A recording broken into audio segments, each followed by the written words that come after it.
مرحبا أعزائي المشاهدين من المحيط إلى الخليج في برنامجكم عرب شو. هذه الحلقة سوف نخصصها لتوحيد المغرب وموريتانيا في دولة واحدة، حيث أثار تصريح الزعيم السياسي والنقابي لحزب الاستقلال محمد شباط سنة 2017 ضجة كبرى في الأوساط الحكومية حول مغربية موريتانيا الحالية، ما أدى بموريتانيا إلى تقديم طلب إلى المغرب بسحب تصريحات مسؤوليها، وإلا ستقطع العلاقات مع المغرب. لتصرح الخارجية المغربية أن موقفها ثابت من اعترافها بدولة موريتانيا، وأن تصريحات عضو حزب الاستقلال لا تلزم الدولة.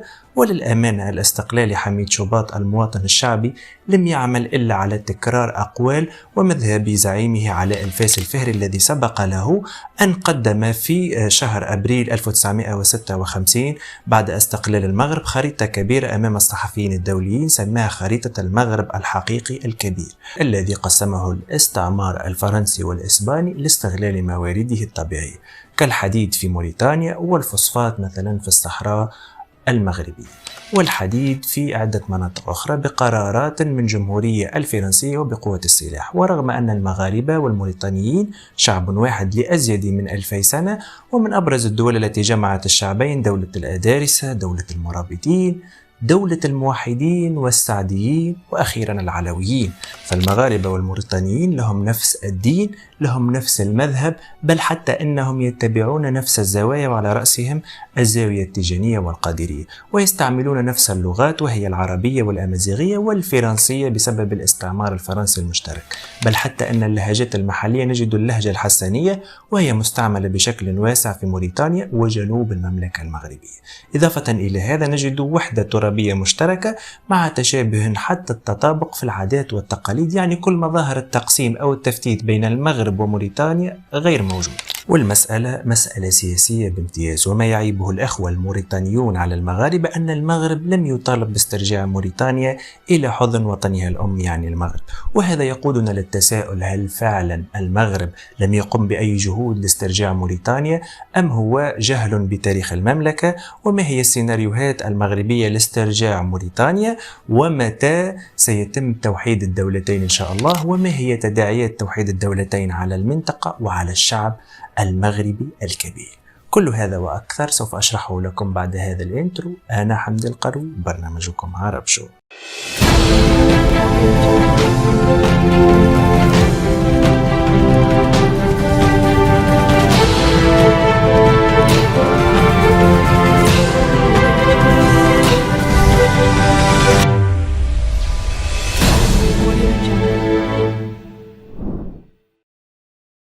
أود أن ألفت انتباهكم أعزائي المتابعين، خاصة الجدد منكم، بالاشتراك الآن في القناة وتفعيل زر الجرس حتى يأتيكم كل ما هو جديد. وأود كذلك أن أذكركم أن كل حلقاتنا السابقة مترجمة للفرنسية والإسبانية والإنجليزية وعدة لغات أخرى، وبالتالي أرجو أن لا تنسوا مشاركة حلقاتنا مع أصدقائكم الأجانب وتعرفوهم بمحتوانا. ونعود لموضوع حلقتنا والذي نستهله بزمن كانت فيه موريتانيا مستعمرة فرنسية، وفي تلك الفترة كانت تابعة كذلك لسيادة السلاطين العلويين بالمغرب بواسطة أمرائها وشيوخها الذين كانوا يتواصلون باستمرار بظهائر وقوانين التعيين، وكانوا يدلون بها إلى الحكام المغاربة، أكانوا في عهد الحماية أو في عهد الاستقلال، وهذا باعتراف الموريتانيين أنفسهم، أي أن موريتانيا قبل أقل من 80 سنة كانت تتبع المغرب. لذلك نجد صبيحة الاستقلال المغربية طلب الملك محمد الخامس وحزب الاستقلال برجوع موريتانيا إلى الوطن ورفع أعلام المغرب بها، فأنشأ في شأنها محمد الخامس وزارة خاصة للشؤون الموريتانية والصحراوية بين 1960 و 1965. استقبلت المهاجرين السياسيين والشعبيين الموريتانيين الهاربين من تسلط الفرنسيين الاستعماريين، فنصب فرنسا على موريتانيا عملاء وحزب سياسي مصطنع حزب الوحدة، وعلى رأسهم المدعو المختار ولد دادا ابن فرنسا المدلل المتزوج بفرنسية محامية كانت تنتمي كما زعم إلى المخابرات الفرنسية.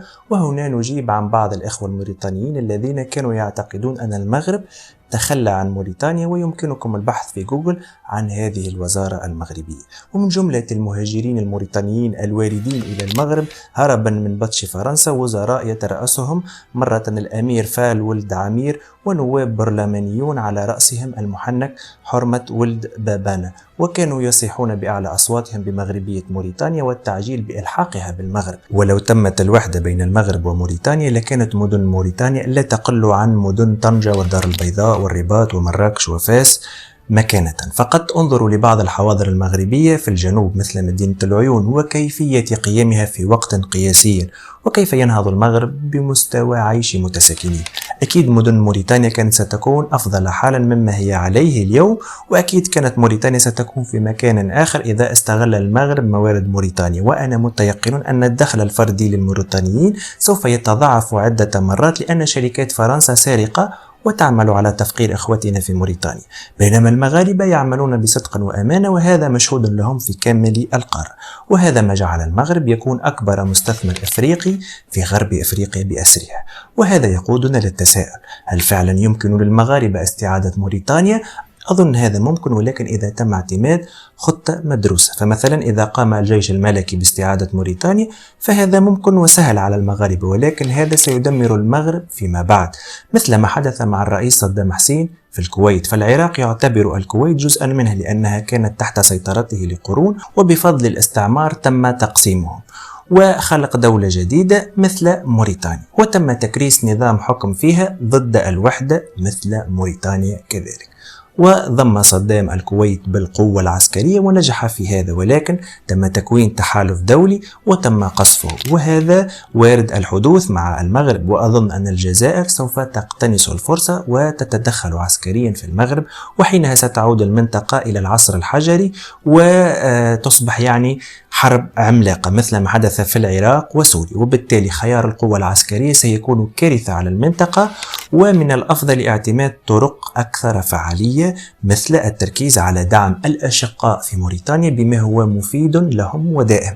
وفي عملية بسيطة يمكن القول أن استثمار مبلغ $1 مليار من الدولارات سنويا في موريتانيا كان سيجعل هذا البلد عمقا استراتيجيا حقيقيا للمغرب تذوب عبره حتى قضية الصحراء بشكل ناعم وكامل. هذا $1 مليار هو أزيد من الميزانية التي خصصتها السلطات الموريتانية للاستثمار السنة الفارطة كجزء من ميزانية موريتانيا العامة التي تبلغ حوالي $2 مليار فقط. صحيح أن هذا الرقم يشكل نصف ميزانية موريتانيا السنوية، إلا أنه مبلغ هزيل بالنسبة للمغرب، فهو يشكل أقل من 3% من ميزانية المغرب بلغة الأرقام. وهذا سيحسن وضع موريتانيا ويجعلها مرتبطة جذريا بالمغرب، يضاف إليها تقديم عدد يتراوح بين 1000 و5000 منحة سنويا إلى الطلاب الموريتانيين للدراسة في الجامعات المغربية. مع العلم عدد الطلاب في موريتانيا كلها هو حوالي 10,000 طالب، بهذه الخطوة سيكسب المغرب النخب الموريتانية، وسيكون المغرب قد درس نصف الموريتانيين دون أن يشعر، لأن عدد الطلاب المغاربة يقارب عن 1,000,000 طالب. وزيادة 5,000 طالب موريتاني سنويا لن تؤثر على التعليم الجامعي في المغرب، بل لعلمكم يوجد عدة جامعات مغربية تشكو قلة الطلبة. وبهذه الخطوة كنا سنكسب عقول وقلوب الأشقاء الموريتانيين عبر عملية تبادل المنافع التي تحمي الوحدة المغربية، وهذا سيجعل من مشكلة الصحراء شيئا من الماضي. وهذا سيزيد من التعاون البناء بين البلدين الشقيقين اللذين يمكن أن يكونا في المستقبل دولة واحدة، مثل ما يسهل علينا بناء المغرب العربي الكبير. وهذا التماسج بين البلدين سوف يساهم في زيادة عدد الزيجات بين المغاربة والموريتانيين، ما يمهد لتوحيد الشعبين اللذين بقي 60 سنة مقسمين. وبعد هذه الخطوات أؤكد لكم أن الموريتانيين سوف يقومون بمسيرة خضراء إلى العيون من أجل إعادة توحيد الدولتين، وسيكون المغرب في انتظارهم، أو يقوم المغاربة بمسيرة مثل المسيرة الخضراء إلى موريتانيا، وهذا يمكن أن يحدث بعد مرور 10 سنوات فقط على الأقل من بدء هذه الاستراتيجية. ثم بعدها يمكن الاهتمام بإفريقيا البعيدة، فالجارة أولى بالاهتمام، وإن كان الاهتمام به سيكون مفيدا في حل مشكلة الصحراء على الأقل، فالاهتمام به يكون أوجب الواجبات، لأنه يحمل في طياته حدودا جديدة للمغرب تعود بها إلى نهر السنغال مثل ما كانت في السابق. الموريتانيون من مصلحتهم الآن أكثر من أي وقت مضى العودة إلى المغرب، فمن حق من ولد في نواكشوط مثلا أن يعيش في شمال المغرب، والعكس صحيح أن المملكة المغربية جددت مطالبها برجوع موريتانيا إلى المغرب، وخصوصا في عهد محمد الخامس في نهاية الخمسينات وبداية الستينات، إلا أنها في تلك الحقبة لم تفعل أي شيء للإخوة الموريتانيين من الجانب الاقتصادي، ولم تساهم في تأمينهم من العملاء والخونة، ولم تعلمهم ولم تؤمن صحتهم وما إلى ذلك، إلا أنها إذا قامت بهذا المخطط سوف تكون النتائج مغايرة ومبهرة. كما أن المغرب في تلك الحقبة كان ضعيفا نسبيا وراضخا إلى الضغوط الفرنسية، واعترف الملك الحسن الثاني باستقلال وسيادة موريتانيا، فأصبحت مستقلة تعيش في ديكتاتوريات عسكرية متتالية لا نهاية لها. ولكن الآن فرنسا تقهقرت، والمغرب الآن في صعود، وهو حليف مهم لأكبر القوى العالمية، وهذا سيعجل بتنفيذ هذا المخطط. كما أن الجيش الملكي قادر على تأمين موريتانيا من شمالها إلى جنوبها من الإرهاب، وسيجعل موريتانيا دولة آمنة بشكل كبير. كما أن النزاع الموريتاني السنغالي حول نهر السنغال سيتم حسمه لفائدة الموريتانيين والمغاربة، لأنهم سيكونون في موقف قوة، ولن تقدر السنغال على الإضرار بمصالح موريتانيا نهائيا.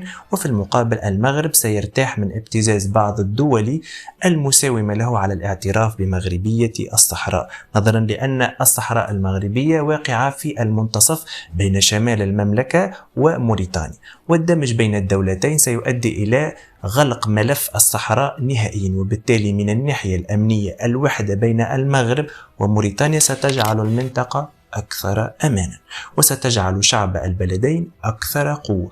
فموريتانيا مساحتها أكثر من 1,000,000 كيلومتر مربع، والمغرب أكثر من 700,000 كيلومتر مربع، وهذا سيخلق دولة عملاقة من حيث المساحة.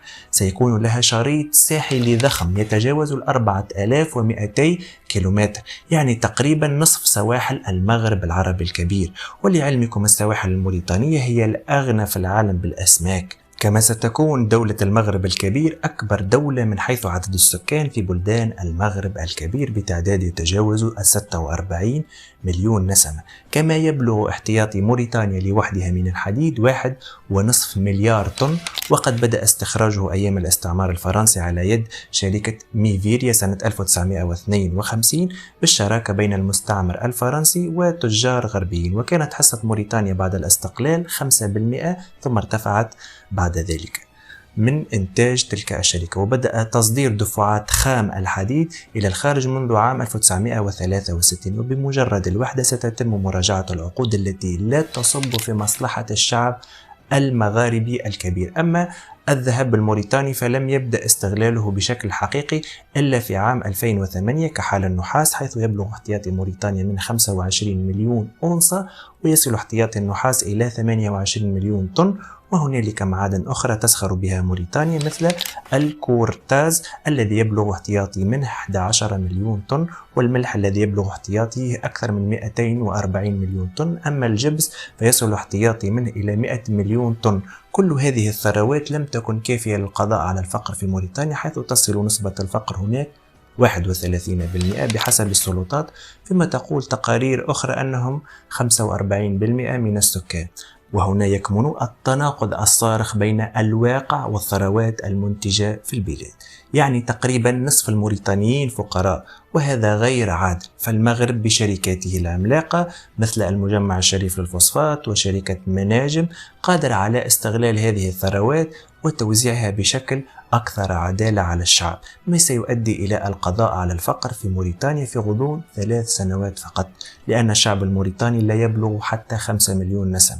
ولأن المغرب قوة صناعية ضخمة، فهو أكبر منتج ومصدر للسيارات في أفريقيا، ويحتل مراتب متقدمة في صناعة الطائرات والرقائق الإلكترونية وصناعة الأدوية، وهذا الأمر في مصلحة الموريتانيين لأنها ستستفيد من الخبرات المغربية في إدارة هذه الثروات، وستكون دولة المغرب الكبير من بين أكبر الاقتصادات الصاعدة ليس في أفريقيا بل في العالم بأسره. وبناء على ما سبق ذكره يمكن أن نستنتج أن المغرب وموريتانيا شعب واحد لهما تاريخ مشترك يزيد عن 2000 سنة من التاريخ المكتوب والمعروف على الأقل، ولقد كان المغرب وموريتانيا ضمن دولة واحدة ولم يفترقا إلا نهاية الستينات من القرن الماضي في سياق الاستعمار الغربي للمنطقة. فهل برأيكم يمكن أن تتوحد المغرب وموريتانيا في دولة واحدة مجددا؟